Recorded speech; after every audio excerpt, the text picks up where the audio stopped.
Where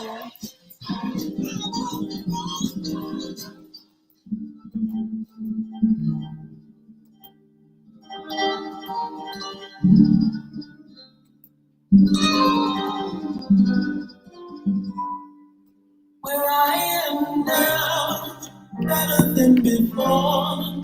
Through those open doors, where I am now, where I am now, I'm in a special place.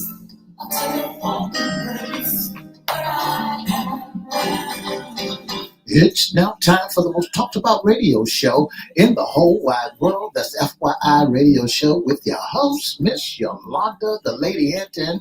I'm Ed Everett, the co-host. The music that you hear in the background is none other than Miss Yolanda, the Lady Hinton, where I am now. Where I am now. And if you'd like to see us live in WGPL 1350 studio, WMVA 88.9 FM studio, all you have to do is go to Edward Everett's Facebook page, Miss Yolanda, the Lady Hinton's Facebook page, and guess what? You can see us live right here in the studio. And if you want to hear us all over the world, all you have to do is go to 1400 AM, 1350 AM, click and listen live. And now I want to introduce to some and present to others the host of the most talked about radio show in the whole wide world, Miss Yolanda, the Lady Hinton, and a pleasant good morning to you. Good morning, Mr. E. It's a beautiful day in the neighborhood. Would you, could you, will you be my neighbor? Let's welcome our neighbors. Let's welcome WGPL 1350 AM listeners. Peace 95.3 FM, WPCE 1400 AM, WMVA 88.9 FM. Facebook Live is on and popping. Let's also welcome Twitter, LinkedIn, YouTube, and Instagram. Make sure you like, share, comment, and subscribe.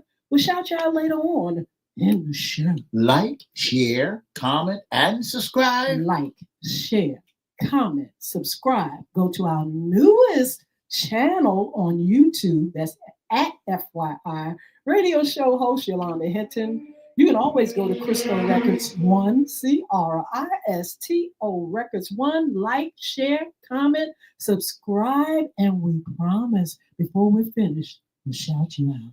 You promise? Promise. Shout out. Mr. E? Yes. What day is it today? Today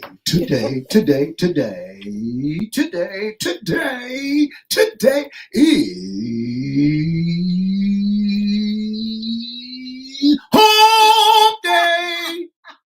That's the closest to spring hump day if I ever heard it. Well, the groundhog didn't see a shadow, so we got to hump the shadow Who and make said it come on out. With weather like this in the Hampton Roads area.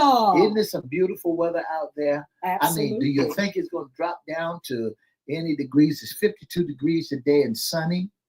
It's gonna go up and up, down, up. It's gonna be like a little roller coaster until we really hit the warm. But in the meantime, we're expecting some weather's close to some temperatures close to the 70s. That's what we're looking for. And it makes the grass grow. And I got to get my lawnmower out. And now I got to go and do another chore because the wintertime left me with some acorn, corn, what you call them? A whole lot of junk. stuff. But I tell you what, we're glad to be here. And we're glad for today. This is Wednesday's segment, What's Under the Hat? Mr. E, our very special guest, Attorney Patrick McKenna, is here talking about trafficking. He's the director of the Virginia Coalition Against Human Trafficking, VCAHT. He's the director and the co-founder. And we're so glad to have him on this morning. Good morning, Mr. McKenna. How are you? Good morning. Good, and I'm glad to be here. Thank you for the invitation. Good morning. I tell you what, it's been a minute you've been on, but I tell you what, this is something that we talk about often, and that is trafficking, but you're the expert, and we really need to know more about it. We want to share that information with our audience. In the meantime, we want to hear about you. Give us a little bit of information about yourself and also about your organization. Happy to do so. Please let me know if I'm giving it volume. Yeah, so I've been involved with, I'm an attorney of 34 plus years now. Wow. I've been married to my incredible wife for 35 plus years and 3 adult children. And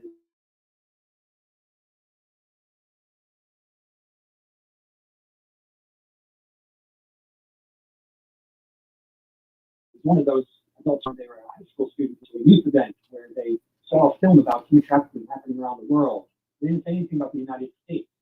And so, being the inquisitive daughter that she was, and also having a term paper to write on any particular subject, she chose to write her term paper on whether or not there's human trafficking happening in the United States. And lo and behold, she found out there in fact was. That was 2010, and she was kind of brave, and she shared the paper with her attorney's dad to critique.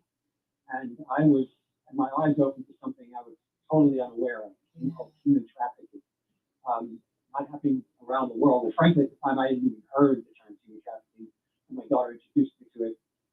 And then as things would go, I'm a believer by Christian follower by my faith, and I felt that God directed me, actually closed the doors for me, and then opened up this door to work with a young woman in Richmond who had started an anti-human trafficking organization to work with her on policy and legislation, which ultimately led to the organization you mentioned, which is the Virginia Coalition Against Human Trafficking, a policy and lobbying organization that is designed to remove barriers that are keeping survivors from being able to move forward with their lives, and also to help put tools in the hands of prosecutors, law enforcement, so they more effectively prosecute those who are trying to profit from the exploitation of others, and then finally to raise awareness so that we might prevent this from happening in the first place.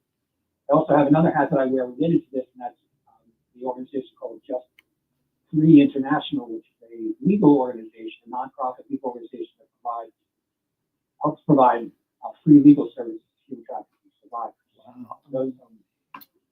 So that's me, and that's where we are, and appreciate the opportunity to not only talk about this issue, but to direct people to those organizations if they're interested in. Absolutely. We want to thank you for what you do, and you've been in it for so many years. Let's talk about trafficking. What is human trafficking? Well, at the most simple level, there's a long definition on the federal and on the state level. But the most simple definition is the exploitation of others, whether for labor, exploitation of others, and exploitation of vulnerability of others, whether it's for labor purposes, for commercial sex purposes, or some other ways of human organ trafficking. And that exploitation of vulnerability could be through force, through fraud, through coercion, deception of some kind.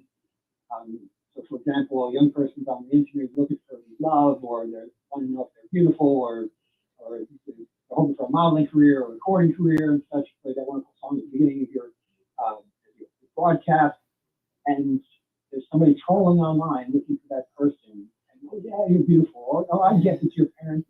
I get your parents just don't understand you. I understand you, and then seek to build a relationship with somebody, and then turn that thing into exploitation in some way, shape, or form. Or a person wanting to have opportunity, being promised one thing, being brought to the country, and then having the whole situation flipped on them, and suddenly they're being exploited. Absolutely. Can you tell me, and we have so many questions seem like, but how does your organization help those that have been trafficked? Is it something where people come to you, or are your doors open, and do you market the fact that we can help those that have gotten into this situation? How does it work? So that's a great question. So the legal organization, I generally get referrals from other survivor alliance organizations. Those are organizations are working directly with survivors of human trafficking. For example, I partner with Regent University, there's actually a clinic, a law clinic, their law school has a clinic that's actually helping survivors get charges removed from their criminal record cleared for certain limited charges, which were, and of course, when I first talked to you a number of years ago, I was with a different organization, which is still going strong, and that organization now called Free Time. They operate in the Hampton Roads, Southeast Virginia area, as well as up into Richmond and such. They will help provide direct services to survivors and other organizations in our region too, and across the country, really.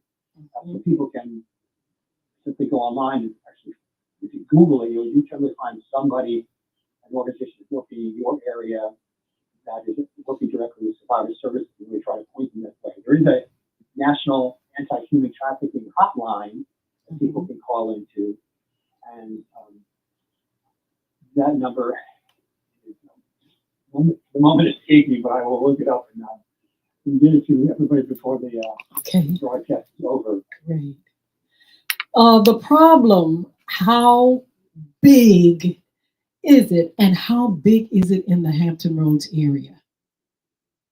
Well, it's big. It's huge. I mean, nobody really knows how big it is, because one of the things about trafficking is it seeks to hide in the shadows. Wow. It seeks to hide in plain sight.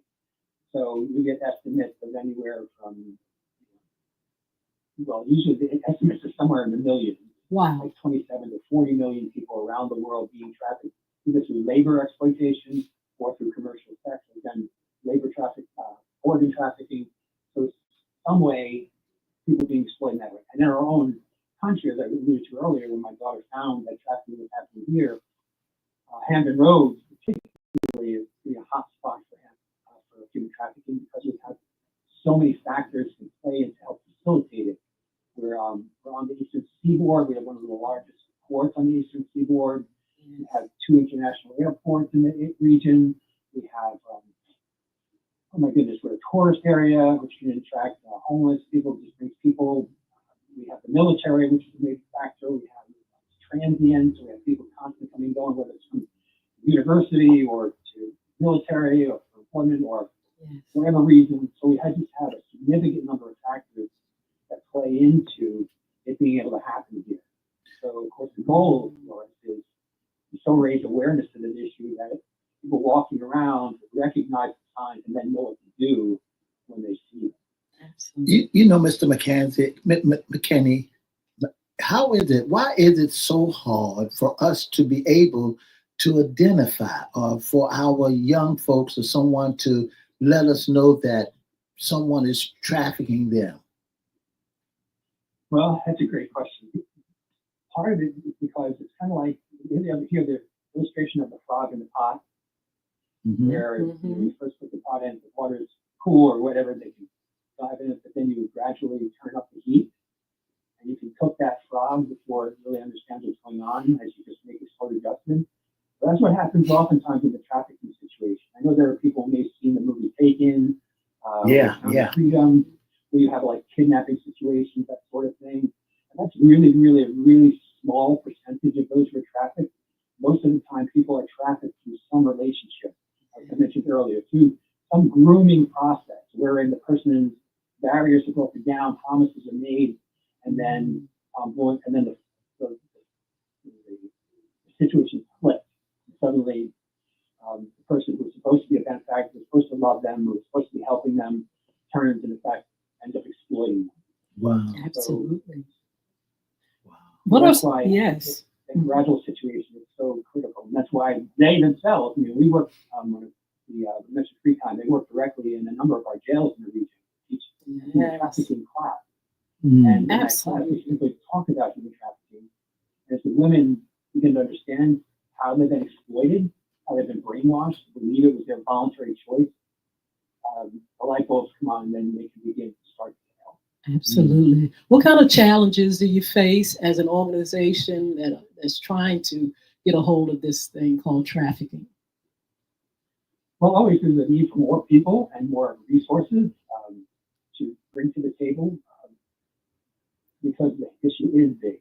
And no one person or organization can do it by themselves. It really takes a community. We hear that often, but it is extremely true because survivors, when they are traveling, they end up experiencing severe trauma, and that's whether it's labor or whether it's sex trafficking, commercial sex exploitation. Severe trauma involved. Oftentimes, they have backgrounds where they've been previously exploited, especially in the commercial sex area. So they've been abused as children, and they've come out of the foster care system.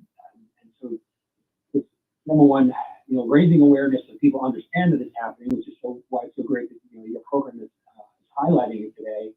But we need that to be across the board,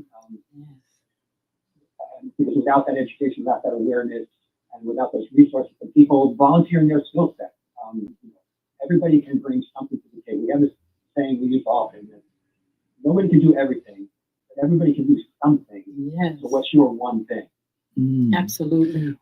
What are some of the things that, how can we identify? Is it easily, I know you said it's done, is undercover, of course, but is there any way we can, any signs, anything that we can look for when we feel something is not quite right?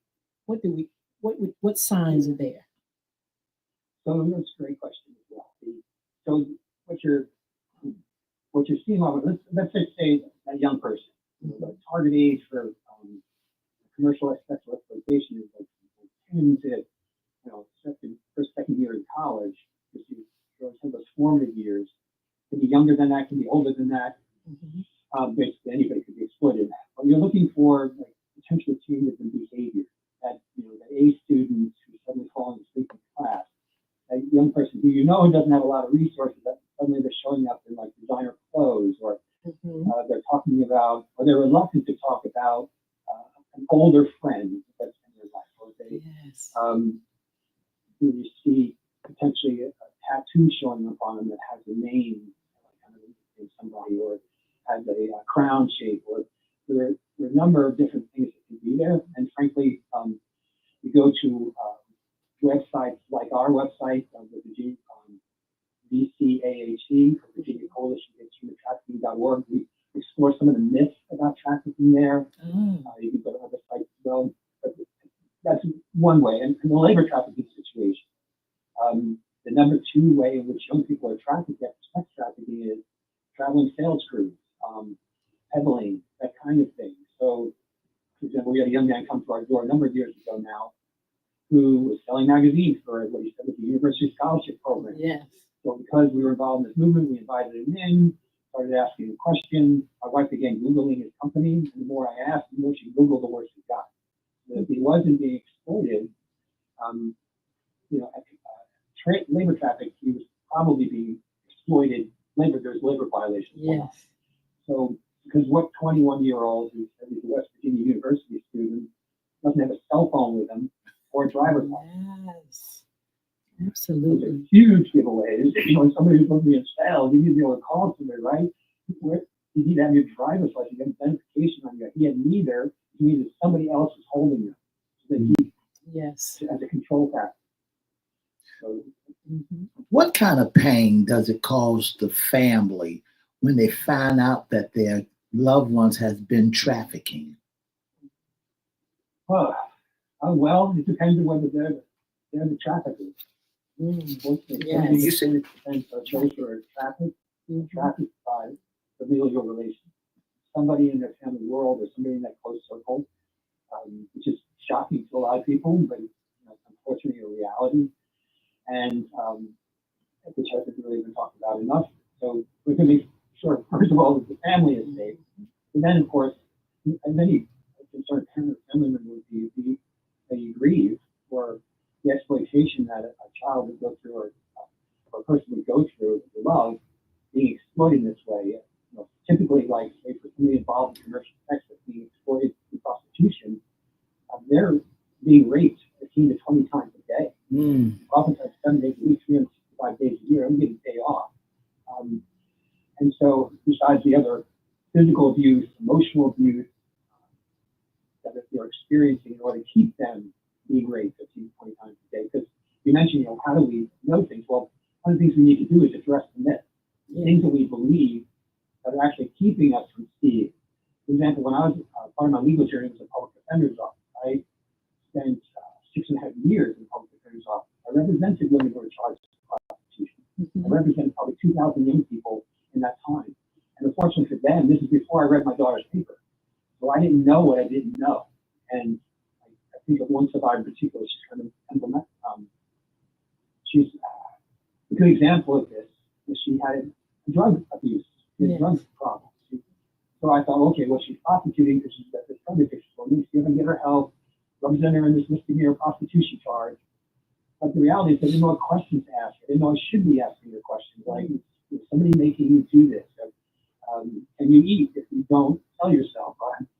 Somebody keeping you from sleeping. I mean, somebody threatening somebody else if you don't go out and tell. So there were a bunch of questions I could potentially ask. Didn't know to ask them. And we need to identify those myths. A couple of them are like, it doesn't happen here. That's a huge one. So many people every day don't believe it happens in the United States. Or it happens in the big cities like New York City and like Washington D.C., but not in Virginia Beach, not in Chesapeake. Also, oh yeah, it's that ignorance that keeps thinking. Or that people are doing this because they want to or they like it. And that's probably the biggest myth. Somebody in commercial sex, you think, oh, that person's prostituting because they want to or they like it, or they're making money doing it. You never see that money because it goes to the traffic or the one who's exploiting them. Absolutely. And they, at the same time, like I mentioned before, it's not voluntary. Surveys of this population, whether in the United States or around the world, anywhere from 89 to 96% based on the survey would say, I would not be doing this if I thought there was a way out, a safe way out. Absolutely. So that's why it's so important for us to create a community, a safe community where they have a way out. And they can get the help they need so they don't continue to be. Absolutely. We only see this on TV where they're packing cargo vans and to pack people into these vans. Is that not only on TV? Is that a true statement that they pack folk in these containers? Yes, that's a true statement.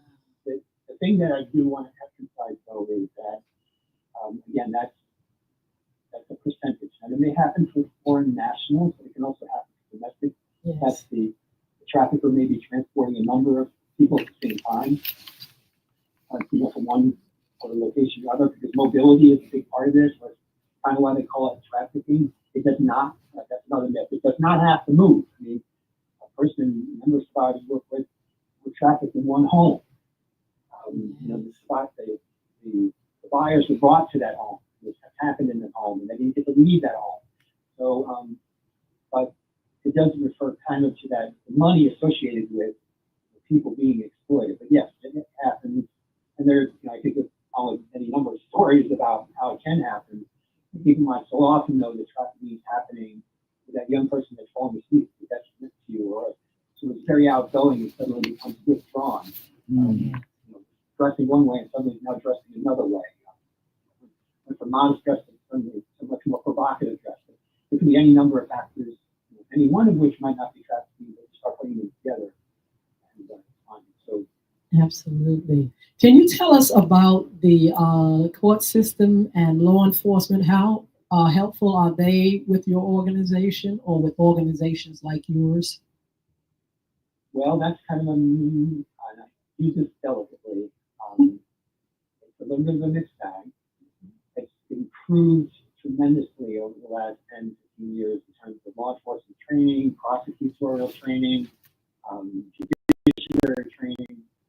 But frankly, for many survivors, the court system is a nightmare. They've not been recognized as victims, and therefore they've actually been criminalized as a result of their being trafficked, forced to do prostitution, forced to steal, forced to commit fraud,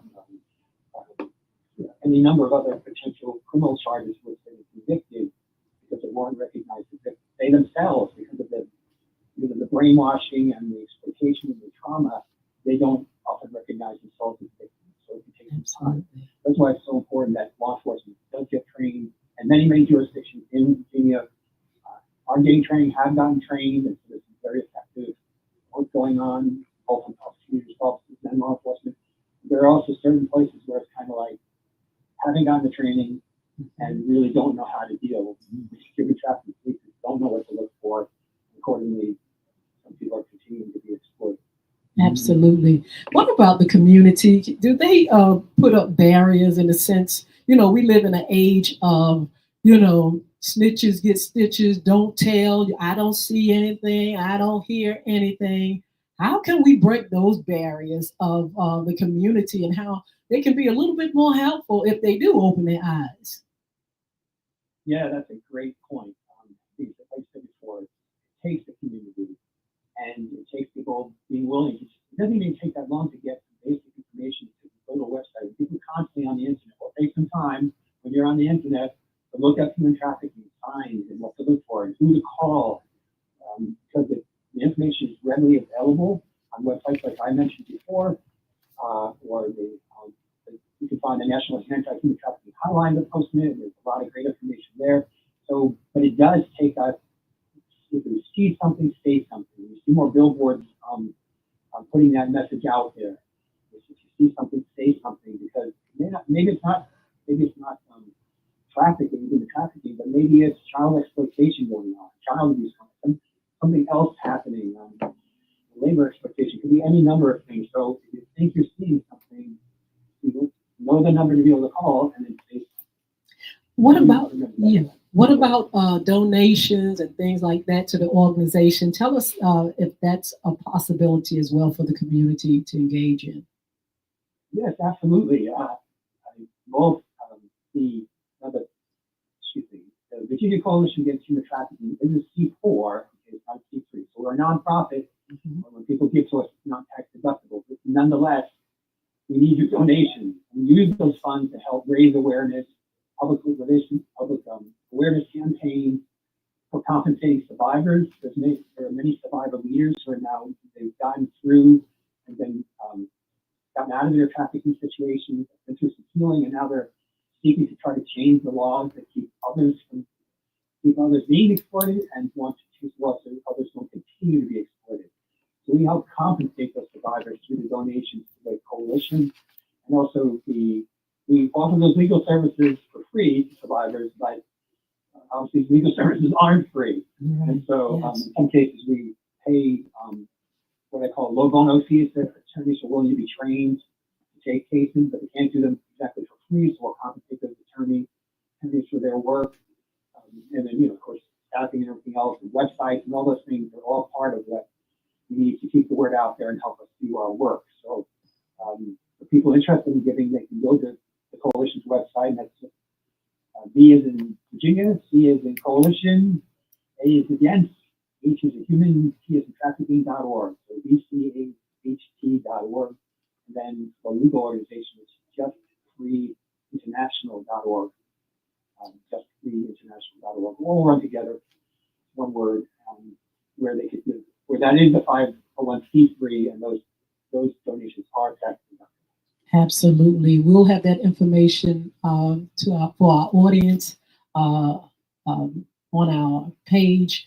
And also, we want to say thank you so much, Attorney McKenna, for being on FYI and doing what you're doing. This is a problem that seems so big, but you've been in it to win it and to help others to come out victoriously as well. Tell us your greatest success story, just real quick. Is there something that really stands out? Well, I think we're about to have one of our greater success stories in the coalition, and that's expanding the number of criminal charges that victims can get removed from their record. So previously, there was only prostitution, what they call bawdy house, where the prostitution happens, that could be removed from the person's criminal record if they could show it's related to being trafficked. So now there will be more charges that are available. However, we do ask people to call the governor's office and tell them to sign the bill that got enacted, that was passed unanimously out of the House and the Senate in Virginia. And it's now waiting his signature. So we encourage people to call the governor's office and tell him sign that bill. Absolutely. We want to thank you again. We want you to have a wonderful day, and God bless you for all that you do. Thank you for the opportunity. And remember, one thing, everybody can do something. Thank you for the opportunity. encourage people to do so. God. Thank you. Thank you all for tuning in. Just wait with us for a few minutes, social media, and we'll give you some upcoming shows. Be blessed. Enjoy this wonderful day. For the past 30 minutes, you've been listening to FYI Radio Show with our special guest on today, Mr. Patrick McKinney. And join us every Monday, Wednesday, and Friday from 9:30 to 10 right here on WPCE 1400, WGPL 1350, WMVA 88.9. That's Mr. Patrick J. McKenna. Yeah. Don't forget to join us every Monday, Wednesday, and Friday. And for more information, give us a call at 757-714-7861, or you can email us at FYIRadiosHowLive@gmail.com. Have a wonderful, wonderful hump day.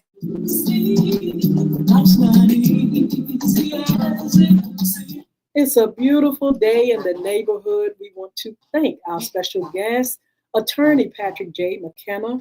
He is with the organization, the Virginia Coalition Against Human Trafficking, VCAHT. He's director and co-founder. I tell you what, sound like one of the biggest problems in the whole wide world, Mr. E. You know, Miss Hinton, I have experienced trafficking before in my household. In your Yeah, in my household, I had in your experienced family, it. yeah, In your my, family. my household, I have experienced that when one of my grandkids was being trafficked. Yeah, Trafficked. trafficked. Really? Yeah. So, I can understand the need of help and to identify, because you'll never ever know, because they want to be loved. They're being loved, but the love that they want, because they didn't want to come under subjection. They don't want to follow your rules. They don't want to do anything like that. But the people out there in the street, they would tell them, say, listen, you don't have to obey. You come right out here, we your family, and then they are caught. Mr. E, how did you feel? Did you all feel like helpless about the situation? Yes, because there's nothing you can do about it. Nothing you can send the police there. Then they get into these houses that are abandoned homes, abandoned houses where they've been boarded up. Somebody go and kick the back door in and start living in these houses. And then there are people that know of you, know your family, will take them in, because once they get caught out there, they got a sad story that they want to sell to the people. And the people believe that them over your family. So you mentioned, and I know we got to give our upcoming show, that you had experience. That means it's over with. It's over with. How did that happen? Well, what she did, she come to her senses. She was in detention for the longest time. And once she got into detention, she sought help. And because you can't do it, because everything that, you got to have them locked. She was jumped in. Now she had to be jumped out. And not only that, she had to change her direction. She had to want to change before, something physical happened to her. Now, when she turned 18 years old, that's when it came to a screeching halt. Yeah. And thank God it did. Mr. E, that's a terrible thing. Terrible animal that you all had to experience. We have some upcoming shows, FYI After Dark, of course, on Monday, 6 p.m. We are hoping that we will be on live with you all, but we'll give you that information as we get closer to that day. Of course, we thank God again for the information on trafficking. We've got to talk about immigration. That's right. We got to talk about immigration. And yes, we got a guest going to be coming on. I'm just waiting for the confirmation that they're going to be coming on as our special guest and talking about immigration, because immigration is what people are really really afraid of. Absolutely. You got folks who are Hispanic, you got folks of other ethnic background are so afraid about this immigration. But I heard through the grapevine that the only way they can come get you if you're a criminal. They're looking for all criminals, allegedly looking for all criminals that from other, it can be black, white, whatever you may be. And if you're from a foreign country and you're a criminal and you escape to get over here, that's who they're looking for. But I tell you what, you all be careful because there are some things, situations that have come up and they were non-criminals or they have to prove that they're non-criminals. But we'll talk about that on another segment. Fun Friday, what's in your closet? We have special guest Serena Mash will be on talking about the community, information for the community actually, and their organization and things they do for the community. Dr. Tanya Pass, she's going to be with us in April. She'll talk about a community event and the history of the church and her role as a senior pastor. Please follow us on social media. You can be a special guest, sponsor, an intern with FYI. Mr. E gives you that information. I want to say good morning to Mr. Chris Hinton. Thank you so very, very much for tuning in with us. And for all the rest that's joining us, thank you so much. If you'd like to be a special guest intern of the FYI radio show, all you have to do is give us a call at 757-714-7861, or you can email us at FYIRadiosHowLive@gmail.com. Again, that's FYIRadiosHowLive@gmail.com. Kristen Pettifield, where have you been? Pink Slayer Community Outreach on Instagram. Good to see you. Good to see you all. Make sure you say something in our chat and we'll respond. You all be blessed. Have a wonderful, wonderful day. And we'll see you back here on Fun Friday with Miss Serena Mann, Mrs. Serena Mann. 2 up, 2 down, VA.